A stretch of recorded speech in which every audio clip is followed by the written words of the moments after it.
জিপিএক্সের Demon 165 আর Demon 250টার মতোই Gixxer 150 এবং Gixxer 250 দুইটাই সেম চ্যাসির উপরে বেস করা।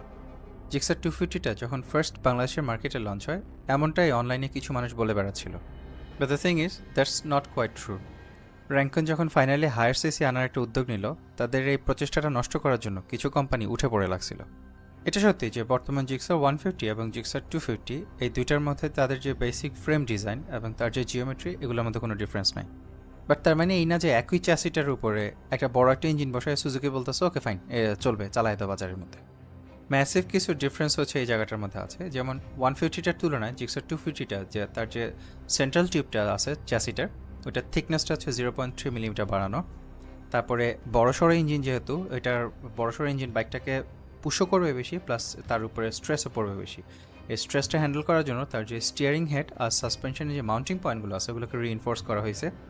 ফর্ক স্প্রিংগুলো হচ্ছে কমপ্লিটলি ডিফারেন্ট, প্লাস হচ্ছে এটা যে রিয়ার মনোশক এটা রিটিউন কেন, যাতে করে আপনার এখানে যে এক্সট্রা ওয়েট প্লাস অ্যাডেড পাওয়ার যেটা আছে ওইটা যাতে এই বাইকটা হ্যান্ডেল করতে পারে।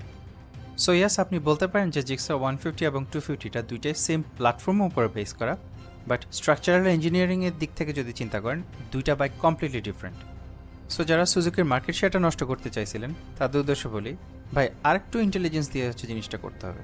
আমি জানি না এটা আপনারা কীভাবে বিশ্বাস করলেন যে সুজুকির মতো একটা কোম্পানি মানুষের সেফটিটাকে আফটার থট হিসেবে নেবে, এটা আপনারা বলে বেড়াবেন আর মানুষ বিশ্বাস করে ফেলবে। একটা বাইকের চ্যাসির ইঞ্জিনিয়ারিং যে কী পরিমাণ ইম্পর্টেন্ট, এটা আমার চ্যানেলে একটা জিপিএক্স 250 রিভিউ আছে, সেটা দেখলে বুঝতে পারবেন। ভিডিও দেখার আমন্ত্রণ রইল।